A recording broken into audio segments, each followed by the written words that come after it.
Tinubus has approved the appointment of 18 special advisors and senior special assistants to actualize the agenda of the federal government across different sectors. The Director of Information, Office of the Vice President, Mr. Olushola Abiola, made these known in a statement yesterday, Monday, September the 18th, in Abuja. Abiola said that the team, comprising of 6 special advisors and 12 senior special assistants, will work in the office of the Vice President Kashim Shettima to support the renewed hope agenda of the Tinubus administration. The new appointment will add to the 5 major appointments President Bola Ahmed Tinubu alone in September has made. They are Dr. Olayemi Kadosu, Zaka Dedeji, Akim Okuno Akiola, Jamila Bio Ibrahim, and Olawode Ayodele.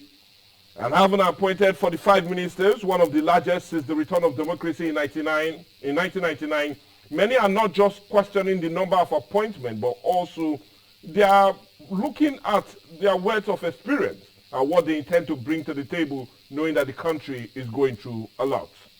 But the big question and the big story for today is with the growing call for the cutting down of high cost of governance, especially at this time of a huge public debt and economic difficulty faced by the nation, will further of such appointment not increase the wage bill of government, and most of these appointments not lopsided? Well, a look at these and more as it concerns the huge number of appointments made by Mr. President in the last 3 months will take center stage on the show today. We're talking about President Bola Ahmed Tinubu appointment for or driving his renewed hope agenda. And that's what we'll have as a major discourse today on the big story. We're talking about President Bola Ahmed Tinubu's appointment as he tries to drive his renewed hope agenda. And looking at the appointment he made also just yesterday, 18 in all. Many will say, are we having a very large number of appointments, especially looking at the number of ministers that are about 45, and also those that have been appointed as either advisors or to run critical sectors of the country. But anyway, to run it through with us and also help us talk about it, we have no other person but Chief Sonny Onosuke helping out with the discussion. Good morning and welcome to the show, sir. Thank you for having me. Well, yesterday's appointment of 18 special advisors and 5 major appointments made alone this month with others will bring the number of appointments in September close to 30 so far by President Bola Ahmed Tinubu. And this has really called for many concern. Some persons are really concerned about the huge number of appointments made. But my question is, should we be concerned about that huge number, or rather the value that these persons will bring on board, knowing that this country is going through a lot, through security and economy itself? So should we be bothered? Let me make one statement before I continue. I'll vest your answers to your question. Yeah. I want to represent Nigerians here. I don't want to speak. I don't want to be partisan, irrespective of my political affiliation. Of course. Whatever. I don't want to do that here. Yeah. I want to be objective by virtue of what I saw and what I'm seeing. Yes. You know, for quite some time, I've not always been around, but if I see Tinubu doing something that is justifiable, that is going to make things happen in this country, I will not say anything wrong with it. Okay. I don't want to reflect on this so-called federal character. Okay. I don't want to reflect on this issue of why must the appointment be lopsided to the West alone. No, please, point of correction. I respect people who look for the best to work with, irrespective of your tribe. Okay. If Sheriff finds somebody better from the Far East, that this guy is a great genius economist and they want to bring it up in the state, and to that and it's going to turn around issues, I'll be the first to speak in his favor. Let me first and foremost congratulate Tinubu. Because I want to tell you something. Let's not be biased in issues in this country. Those names you are saying there, I've been privileged to make some kind of issues in view of my national,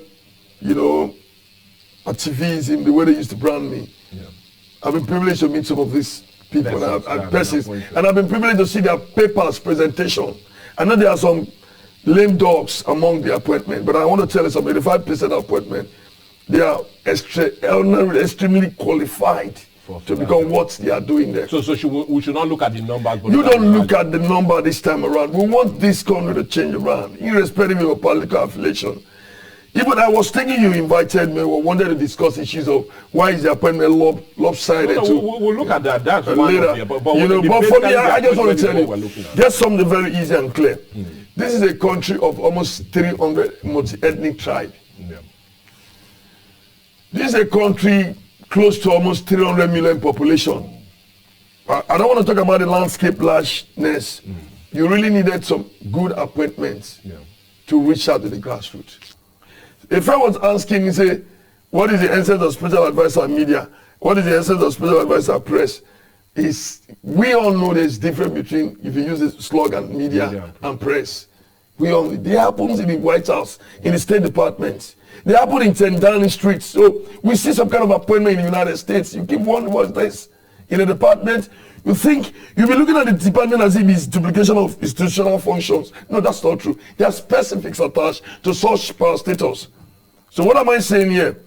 If the people, the presidency, because Nigeria have come to a state, we've come to a state of a point of no return right now. So nobody cares whose house is going to be God. All we needed is to fix this country. A change of it. A change of it. So I've never seen anything so much in respect of what he has just appointed so far. Okay, now why I'm asking, or why I asked that very question, I was looking at the numbers, because many persons are concerned of the numbers. Now, last year, out of the country's 16.3 trillion budget, 6.8 trillion was spent on payment of salaries and for personal overhead. Are you including the states? No, I'm just looking at the federal budget. That's what I'm looking at. Now, this year, the figure is even higher. 8.5 trillion will be spent of the 21.82 trillion budget, and it will be spent on public officers and also on ancillary cost as it concerns this. And now, new appointments are now being made. This figure was prepared just before the last administration left. And now we're having new appointment being made. That means it will definitely shoot the overcost. Yeah, administrative costs. Yes, yeah. Overhead costs. Yeah. And funny enough, our debt profile, we're with a ceiling of almost 87 trillion at the moment. Should we not be concerned? Because you talked about duplication. Should we not be concerned about our debt profile and the overhead cost for these new appointments? Should that not come into being, knowing the precarious and sad situation we seem to have find ourselves that concerns the economy? You know, when you call me a Lachon, I want to be a political in my discourse with you. Yeah. My brother, let's try something. We Nigerians, we are too hasty to criticism. We are too much in a rush to criticism. You're telling me this discourse now, but the trillion rates of the debt profile, yes, what Buhari's administration was using for overhead costs, and from what you have seen, Tinubus was shorted. Yes. But you are not even talking of, you did not make a comparative analysis, even if it is short up. What we are receiving today now in terms, after removing the subsidy, is not the same thing. Of course not. We receiving triple amount too. But when you were asking me this question, you didn't say, no, I'm coming. These are issues. I'm not speaking for any party here. Yes, we are looking at the numbers. I'm speaking as a Nigerian. Yes. And I'm almost speaking as an elder now, because I'm visually close to an elder. So it is not every day I will just rush into conclusion because of political affiliation. I don't want to do that. You get age where you reach, there's some certain level you reach your life. You should be able to stand and ask your governor, this thing you're doing, I don't like this. It doesn't make sense. You see, the major problem we have in this country is for us not to appoint those who are able to point out the truth to the president, to point out the truth to the governors and the local governments, chairmen and all chairladies, I don't know how they call them. We've been so politically attached, we've got this loyalty attachment to the leadership of the party that we are seeing black as white. So we've not been able to tell who you're going to rule, who appointed you, who gave you an appointment and said, this thing you're doing is wrong. You can even become a member of the media team. You can become a member of the press team of the governor or the president. You should be able to say, no, this thing we are doing is not going to help up our index economically, socially, and politically, and security-wise. Now, Nigerians are just busy talking this. The simple fact is, if Buhari, I mean, if President Tinubu has his own formula of delivering this country from the mess we currently are, we should let him be. we should let him be. Please. But saying the truth, is the number not going to be too high and increase our debt? I just told you that when you asked me the question, you didn't say that you did not commensurate or make a comparative analysis with the current revenue we are really having now in the country, almost triple than what when Buhari was Okay, there. now, if that's your view, I'll let you be with that. Now, just I'm just trying to... just within stop, 5 days, a huge appointment has been made, like the one of the CBN governor. And Cardoso for the CBN. And another huge appointment is the 37-year-old Jamila Ibrahim that was appointed as Minister for Youth. And it got many applaud for President Bola Ahmed Tinubu got applaud for that, for the first time really putting a youth where a youth should be. But that's not where my question lies. My question is, in all of his appointments that he has made in the last 3 months, which for you stands out the most? Which are you more impressed with? The appointment has done so far. Yeah, so far. Yeah, which one stands out the most for you? Or you feel, well, yes, this is what we should get. This is who we should get, as he has made. Let me repeat myself. I think when I came here, I showed you something. I said, so far the appointment of Tinubu, I've not faulted anybody. So which of them is more excellent for you that you feel, wow, yes, this he got right? The current emerging CBN governor, supersonic. I will come to that, but I know supersonic. I know you. Kudaso is supersonic. If he's given a free hand, he's going to spin Nigeria around in 6 months. We've met one-on-one. It's a bundle of financial technicality. It's supersonic. It's faster than the current supersonic jet. You don't know that guy. Coming from an opposition member. Like yeah, no, wait. That's why I don't want to be biased here. I know Kudaso, the new acting. I just want the senator addressing, and you see magic macroeconomic doctrines. Now, I'm really concerned. Because why I'm asking you this question. Yeah. Let's look at the man Olayemi Kasodo, because when I had my guest yesterday, we looked at him. We looked at some of his pedigree. And I know you, because why I'm asking you this question. You've been on this platform many times, and you've greatly criticized. Of course I do. The former CBN governor, Godwin. Absolutely. And funny enough, you were vindicated with some of the things you made. I was especially with the Naira redesign. Of course. And funny enough, just on Sunday, Femi Falana said we should really prosecute Mefele on account of that he misled Nigeria. So, but I really want your view on this recent CBN governor. What is making him really super that you feel? Nothing is wrong about that, man. Let me tell you something about that, man. Africans should be lucky to have somebody like with the biggest populated country in this country. I don't want to talk about politics here. It has come to a time to look at the best hand. Let me ask you, if I'm a governor and I look at a very good performing somebody from the opposition party, what's going to stop me from putting it on power? Look at, there's one super permanent secretary you guys never knew about him. You guys could be young then. Baba Ahmed, it's a super permanent sec. The elder brother of the deputy running mate of Obi. Okay. Shitima just picked him yesterday. Yes, so we'll come to that. That man, Jesus Christ, that man is a mobile encyclopedia of contemporary issues. They don't know him. I don't just come and relent to people above it because you have a pocket of money. I relate more with intellectual and sound minds. And that's why I say, so how do you know these people? I take my time and spend my money to know them because I emulate them. I love them. I'm not in that clan. If I'm within the Western clan, maybe I would have risen to where they are, but I don't think so. It's a natural thing. It's things from God. So when you tell him about cartoon, it's like the current... the black man Elon Musk. Have you been able to sit down and sit with Kadaso and it tells you what is economy, financial? He's got a pedigree. He's not the best among the lot. He's not the best among the lot. He's not the best among the lot. But what I'm saying currently is the contemporary finest. Okay. Now I do know you're just talking about his CV because the CV comes with a rich background. Super background. He was chairman board of directors of the Citibank, served on the board of Texaco, Chevron, and many other. And he was even the pioneer commissioner in Lagos State for economic planning and budget, among others. Now, let's look at his CV, his rich wealth of experience. Yeah. What do you feel will really come into play to help change it? Because I would say this. I said this yesterday to my guest. I do not envy his position. No, I don't. I don't envy his I don't, job. but it's good. Yeah, it's good. His job is one of the most difficult jobs as it stands today in Nigeria. Absolutely. Knowing how bad the economy is. Absolutely. So what do you feel he's bringing on board?